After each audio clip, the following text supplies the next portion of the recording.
doesn't have cabin heat, unless you count the single defrost vent and plumbed in series with a tiny little 72-volt resistive heater at cabin. But I don't, because that thing might be someone breathing on you. And floating around loosely in the floor is your charge cable. This is all you get. No J7B72 for you. It's technically a hatchback, although hatchback seems like too strong of a word. Inside are some batteries, a whole mess of wires, more than one current sensor. If you have too many current sensors, that's what I'm always saying. There is normally a cargo floor covered in batteries and wires and stuff. Here it is.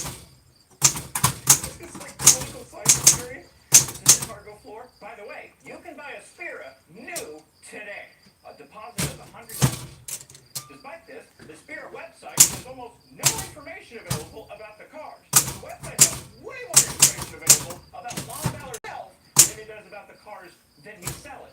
For instance, how much does a Spira cost? What are the specs? What sort of options are available? No idea, but I can tell you that Lon Ballard graduated from the University of Illinois, and he's built 76 energy-efficient townhomes in Peoria, Illinois. I did reach out to Lon to ask him questions about the Spira, like price and specs, but he didn't lie. That market review from 10 years ago does list some options and pricing which ranges from $6,000 to $15,000. That was 10 years ago, so I don't know if that's still true. What I did know, however, is what you see in front of me. The battery is a 72-volt 24S lithium iron phosphate battery with about 5 kilowatt hours of capacity. The battery cells are CALB and the BMS is Acrel or Acrel. I've never seen one before. I don't know what sort of efficiency this can achieve, but a guesstimate would put it at 30 to 50 miles of range. 50 miles of range would require 10 miles per kilowatt hour, but it doesn't weigh. So, assuming the label printed on the motors is accurate, the motors range for 6 kilowatts, a combined total of 12 kilowatts or 16 horsepower. That may not sound like much, but given this weighs almost nothing, it's plenty. And also, given what it's like to drive, it almost has too much power. This will do highway speeds, but only if you're brave enough. All right, 0 to 60. I would tell you what state of the Virgin at, but this useless piece of garbage says I'm at 0%. Just a second. 97%. I have no idea. Let over. Get the level first.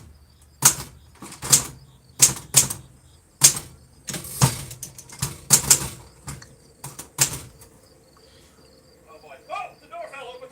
I guess I didn't have one.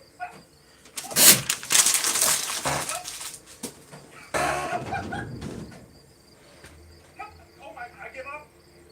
19.36 seconds. And we're going to slow down now. No, I still didn't get it. Nothing makes me feel more alive than the feeling that you're about to die.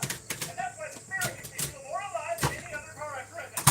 The steering is incredibly effective. The single rear wheel doesn't even remotely inspire the feeling of stability or terrifying. The only thing between me and the dangers of the outside world is some foam cases through. Foam is plastic to make a much better shipping conditions on the car. This is the second scariest thing that I've ever driven on the road. In a straight line, it's mostly fine, but once you need to make an adjustment or follow a curve, or I don't know, avoid a car on the road, it's oh, fuck. The driving experience of this is actually pretty similar to the driving experience of the Twice. It's scarier and more upright. More uncomfortable seat. The seat bottom and seat back are just flat plates, but the mid lane is padded. There's a weird angle in the front of the car. It's way too close to be biased into the legs. Kind of folded up. But since driving a Twice is not an experience most people have had, you're sitting here. Imagine you're sitting in a plastic tub with some foam taped to the side, of course. On top of you is another plastic tub. That's your roof. And this whole contraption is sat on top of an electric skateboard.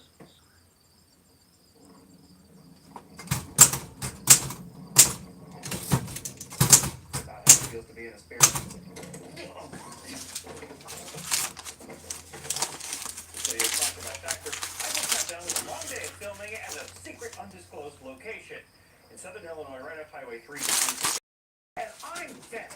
Thankfully, I brought with me Dr. Meals, delicious, ready-to-eat meals delivered straight to your door. Each week you get to choose from a variety of meals, and all you have to do to prepare one is choose your meal, stab the film to vent it, and pop it in the microwave for 2 minutes. The sour cream out of here, that doesn't need to be microwaved.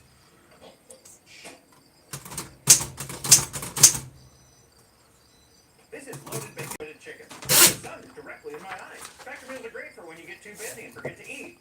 Or when you don't get too busy, but still forget to eat. Or when you don't like cooking, but you've got 2 stupid cars in the trailer, so you can't fit through a drive-thru. Besides, you don't want that drive-thru garbage. And if meals aren't enough, your Factor also has add-ons, like smoothies, cold-pressed juice, both of which I've had, and both of which I've enjoyed. If you want to try Factor for yourself, and I highly recommend you do, go to Factor75.com and use code 50AgingWheels at checkout for 50% off your first box, plus free shipping. Again, that's Factor75.com and use code 50AgingWheels at checkout for 50% off your first box, plus free shipping. ACES Let's go through the startup procedure. OW. Scrape your backside on the horrible door latch. First, there's a couple breakers down over here to the left of the seat. Get those on. There is some extreme high voltage here, but it's only 72 volts, so you'll probably be fine. And then flip on the key. It'll make some horrible noises.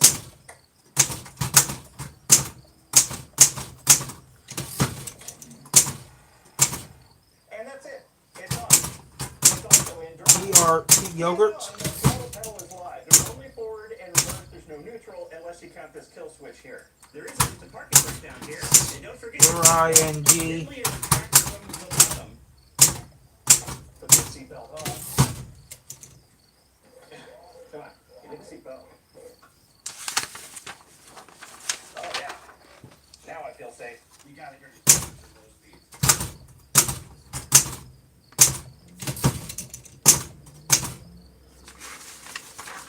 I was gonna say it sounds spaceshipy, but the only one that's about what spaceship we'll get there. This thing is not wanting for power. There's one strong authorized torque. Good, solid, RIPS. let off the pedal. It drives in one specific way. Exactly what you would expect it to be to drive. It doesn't have to let pedal practicalities. You're going to still press almost all of them. Stop. Thing. I use my hand to indicate when I'm letting off the throttle. There is a little bit of throttle lag when you let off the throttle sometimes. It just keeps accelerating for half a second, and that's terrifying. The motors are nothing special. They're just QS motors like what you can buy from AliExpress. And the controllers are Kelly controllers, like what you can also buy from AliExpress or even Amazon. I think I bought this exact same controller from Amazon before. BONE. The downside is they're quite unrefined. I'm not even going into the rest of the car. You know what I mean? I already said the Spirit is poorly built. More specifically, the build quality could be described as homemade by a college student in a hurry on a tight budget. It's something. And I think no parts exemplify this build quality better than the door and the hatch. By the way, this is the other Spirit. I don't know if you've picked up on it yet, but these two are very different. Anyway, the door, of which there is only one, can't even hold itself up on this one. You have to lift up on the door. WATR. There's nothing on the inside of the door to cover up anything. You just have bare door structure, more of that corrugated plastic sheeting. And as you can see, you've got a door latch, you've got a door handle, you've got some sliding windows surrounded by all the boogery silicone, and you've got a crappy cup holder here for all those wet laugh enthusiasts. And then you've got this incredibly boogery epoxy filler where the two halves of the door join together. And when you close the door, sorry, hold on, I gotta lift up on it. You've got this enormous gap right here. That's like an inch wide Yogurt, gap in no. front of it. But don't worry, in the other Spirit, they sealed up that gap with what is very clearly packaging foam. And see this massive gap here? That's obviously so when you open the door doesn't run into this panel up here. But it still does. Like a lot. Look at that. And then there's the hatch. My favorite. First of all, mucho floppy. There's these support angle brackets, which were very clearly melted to shape, and this one looks like it even got burned a little bit. To act as a rubber stop on the top, they've added what definitely looks like a blob of hot glue to the top of the third brake light. And also, look at the silicone job around this. Was this left over from a bathroom renovation? But my favorite part by far is this right here. That's a handprint in the paint. I hope these had the rain last time. I'm not doing that again. EACT. Like it all, water drips through this entire edge and got all over the batteries and wires inside. Thankfully nothing was damaged. The material choices are interesting. The main structure of the Spira is made of these fiberglass-based plastic honeycomb panels, similar to the aluminum honeycomb composite panels that make up the body structure of the Solo, but with a plastic honeycomb instead of aluminum. The Spira website says these panels are joined together with plastic welding. But to my eyes, this just looks like a big, generous, gloopy amount of epoxy with some squeeze out. Quality. And look at this down here. That's a lot of whatever that is. The shape of the structure is just a straight box aside from the front, the seat, and the cutout for the single door on the side. And remember how I said the body has no metal reinforcements aside from the 2 suspension bars in the back? That's even true for the front suspension fork. Where the fork attaches, the composite material is doubled up with a glued-on composite angle brace. While we're here, good luck adding brake fluid. I don't even know how you'd get the lid off. What a terrible place for a master cylinder. The top half in these fenders, I thought they were made of fiberglass. TAR. Not even fiber reinforced plastic, they're just plastic. Strict nylon. And of course, these body panels are made of foam. And they're so nicely attached. What do I mean by that? Well, for instance, this whole front nose cone is only held on by the logo in the middle.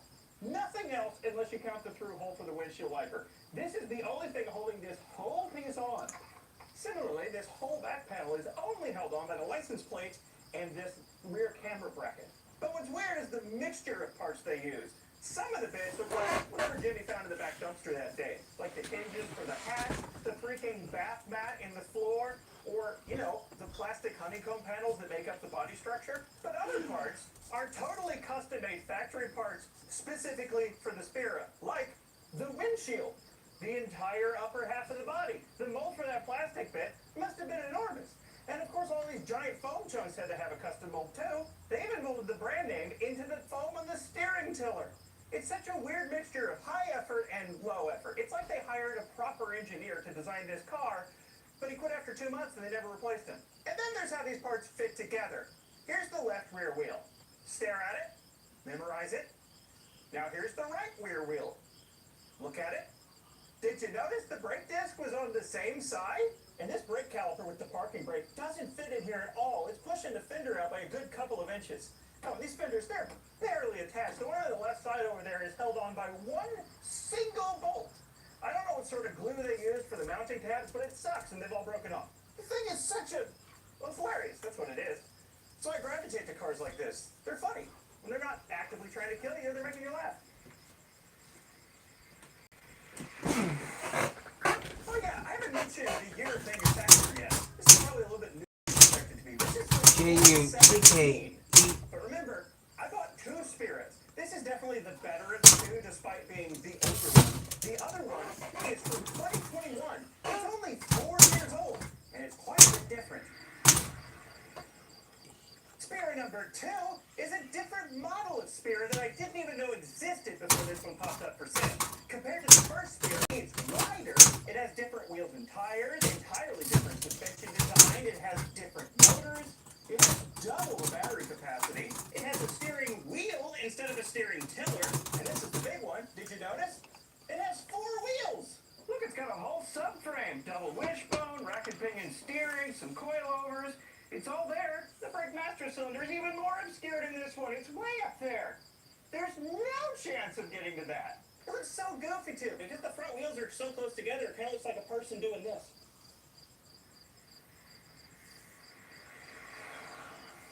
You would expect the wider, 4-wheeled Spira to feel safer and less scary. But it doesn't. Earlier I said the 3-wheeled Spira is the second scariest car I've ever driven on the road. This one is the scariest. I feel like it's about to roll over like the 3-wheeler does sometimes. But the Now what else do I need? so much worse. I think it has play in it, but it's almost impossible to tell because the front end is so light you can't even tell when the steering is engaged. But it's darting around all over the place, making movements that I'm not requesting, so it must have play in it. And it feels like there's not the proper That's all I can think of. capture angle because it's darting all over the place. You gotta really be on your toes to drive this one. And just like in the 3-wheel Spira, the seat is rock hard and in a terrible, uncomfortable position. My legs are folded. The suspension is rock hard. Feels like it might as well not have suspension at all. But the steering, I am not exaggerating. It's horrifying. Darting all over the place. But hey, at least in this one, it can fit 2 people. Barely. Jeez. Man, this steering wheel doesn't feel like it's mounted all that well either. 0 to 60. is that thing is meaningless. Let's just go. The bath mat has gone. Wait, hang on. The bath mat, floor mat has gone up underneath the throttle pedal. Try this again. Go. That wasn't any better. Okay. Once it crosses over 40 miles an hour, the steering gets to be really, really scary. Just right down the straight line. 56, 57, 58.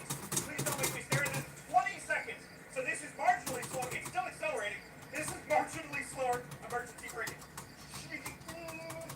Come back to order. Come back. Okay, no, we're not doing a full braking maneuver. And that was 20 seconds to 60. I'm going to never do that again.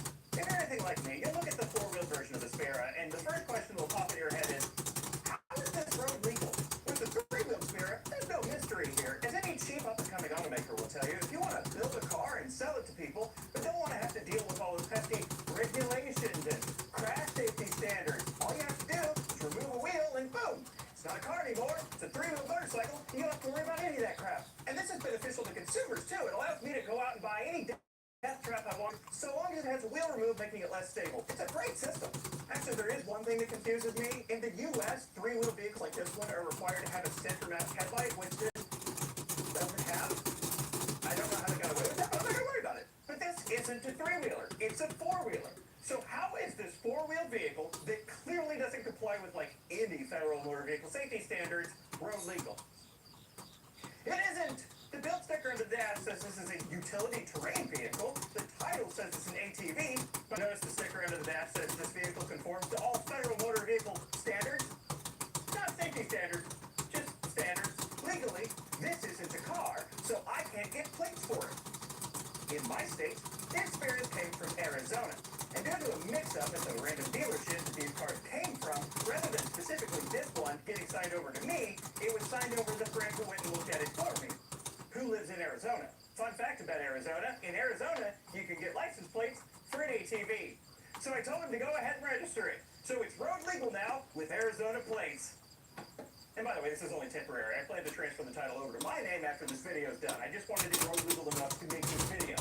And after this video is done, I have no desire to go on this on the road ever again. Anyway, despite this being the newer of the two Speras, the build quality of this one is worse. By a lot. This is the one with the saggy door that won't shut properly. This is also the one with the handprint and the paint under the hatch. The dash in this one is upholstered.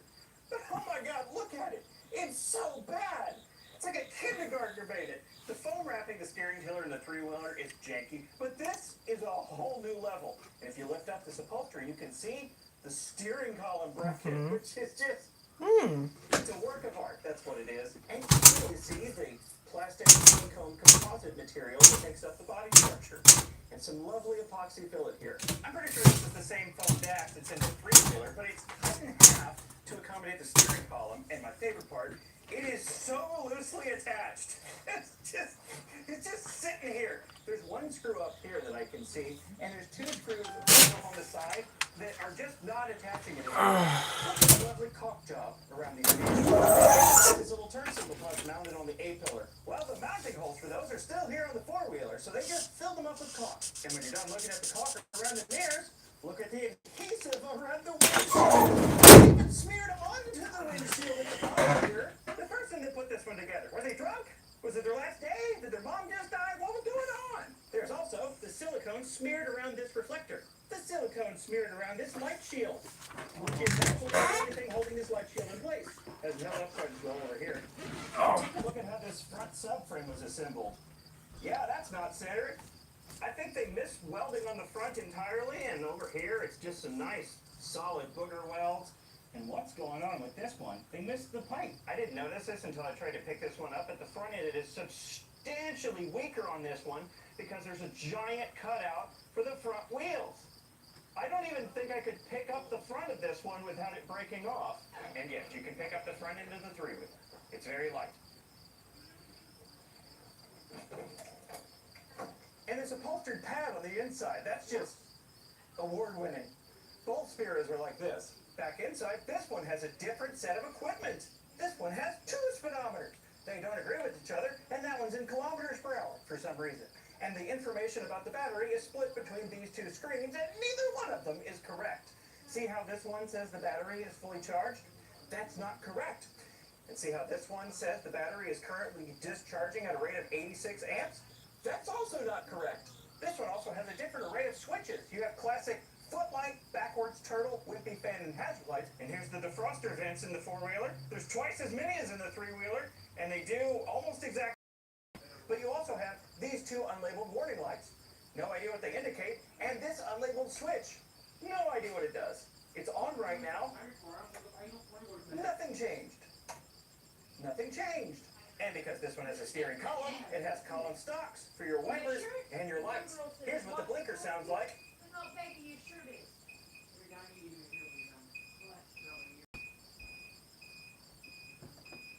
Good stuff. Here's the windshield wiper in this one. The windshield is extra wide, but there's still only one wiper. Is it adequate?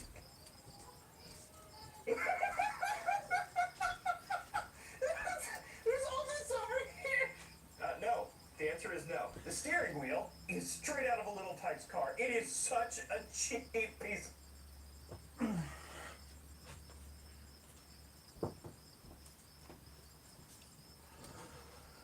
Well, I'm done for the night. Right. I'm done right now.